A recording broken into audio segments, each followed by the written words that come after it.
There are so many cameras out on the market right now that honestly it's a bit overwhelming trying to decide which one is going to work best for you. If you're someone who's a part-time creator, a solo shooter, or just somebody who wants to have really high quality pro video at your disposal without having to bring about a massive setup, let me give you 5 reasons why I'm still using the Sony ZV-E1 in 2025 and why you might want to consider using it yourself. The ZV-E1 is a camera that I will always gravitate towards if I'm going to be doing something that is specifically video focused. This is not necessarily the camera that I will gravitate towards if I'm going to need, let's say, some really high quality photos and some video. For that, I will grab my Sony a7 IV, which has some limitations that it can't do on the video side that the ZV-E1 can, but this is going to be a better photo camera for stills. Reason number 1 is the size.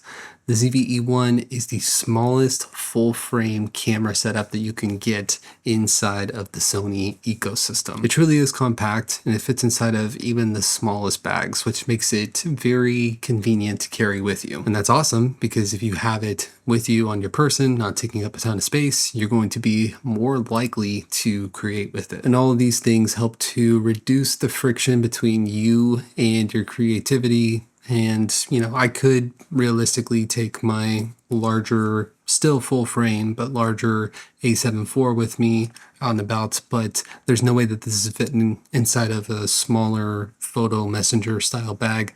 I would have to bring my full camera bag with me, and it's a bit more cumbersome, and I'm just not always wanting to do that if I want to just kind of casually go out and shoot, or just bring my camera with me without having to have the pressure of bringing my full camera setup with me. It's like having a cinema camera that can fit inside of your pocket, which leads me to reason number 2, which is the sensor. The ZV-E1 has the exact same 12 megapixel full frame sensor as the A7S Mark III and the FX3. Yes, the same FX3 that was used to film a Hollywood movie. This sensor is famous for having exceptional low light performance, which means that if you're in an extremely dark environment where there's not a lot of light around you, this camera is going to remain looking very clean and not super noisy. This camera has a really great 4K image in 10-bit color, which gives you a lot of flexibility for any sort of color grading that you may want to do. And if you don't want to do any fancy color grading, you can actually import your very own LUTs to this camera that you can either use for just monitoring while you're shooting,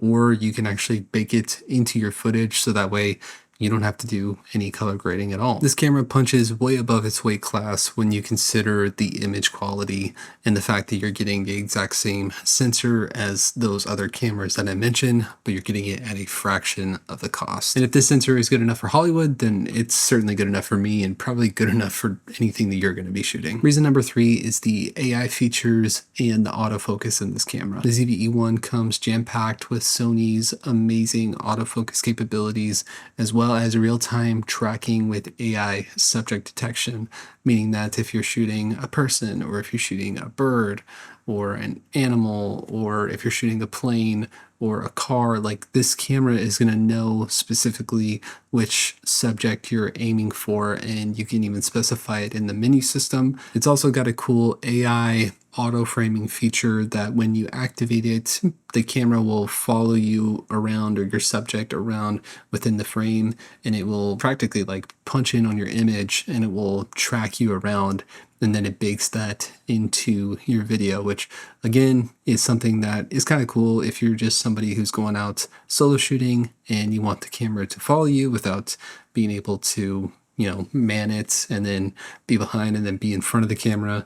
You can just hit that auto framing button, set the sensitivity on it, and it will follow you around as if you had a camera operator shooting you. The features like that just make this camera super intuitive for creators who are not necessarily wanting to have to go in and manually edit or accomplish all those types of things within their content creation, which makes sense because this camera was originally designed with a vlogger in mind. So somebody who's going to be shooting that style of content, who's going to be doing some solo creation, and they just want to have those extra features to make their life much easier. Reason number 4 This camera was built for content creators. Although this camera is extremely capable in the video department, has that same sensor that was used in a Hollywood movie, and it can do all those things, it was really designed to make the life of a content creator as easy as possible. I already mentioned the AI features like auto framing. You have that ability to be able to preview or bake in your very own LUTs.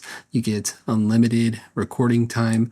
You don't just get regular image stabilization, but you also get dynamic image stabilization, which punches in a little bit on your image, but it provides almost gimbal-like type of stability whenever you're shooting handheld, which again is great for somebody who's just trying to create good content, maybe even while you're on the go. And this camera can even be a webcam in 4K for any sort of live streaming or video calls that you may need to do whenever you want to have the best looking webcam that you could possibly have. Which, if you want to learn how to do that, I got a video about that up there. Reason number 5, the ZV-E1 is the Swiss Army knife for video. With 4K in 24 frames, 60 frames, 120 frames per second without any sort of major cropping, the amazing 10-bit color depth, the extremely amazing, I keep saying amazing, the extremely exceptional low light capabilities of this camera, it really will have you covered from everything from YouTube to social media content to professional client work to, I mean, honestly, it probably could have been an extra camera on that Hollywood film. I don't really know specifically, even though this is not the intention is for this to be a professional camera. It's more designed for vloggers. It can have you covered with whatever you're really needing to use it for. It really is one of the best options out there for anybody who is prioritizing video creation and they want to have a small, reliable, quick little setup in order to capture. At the time of this recording, if you want to buy the ZV-E1 brand new, it is just under $2,200, which is certainly a significant amount of money, but when you consider that it has the exact same sensor as the A7S III, that camera is like $1,300 more than the ZV-E1, and the FX3, which it also shares the same sensor with, that camera is like $1,700 more than the ZV-E1, so you can almost get like 2 of these cameras for the price of one of those FX3s. Obviously, you could find this camera on sale for less, and I think because this camera has been out for a while, and I think because it's been a little bit misunderstood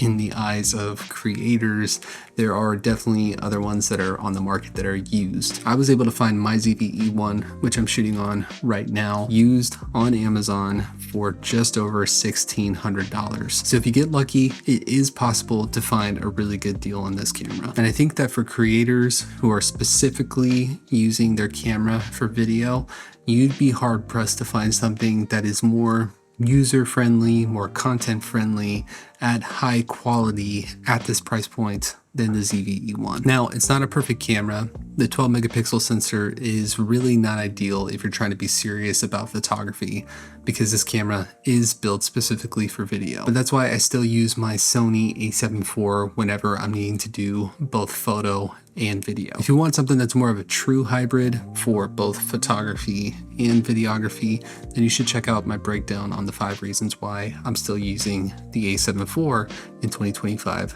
as well. These cameras complement each other really well. They both do things that the other does not do, and it'd be worth checking out. But hey, until the next time, my name is Zach Sopak, and I'll see you in the next video.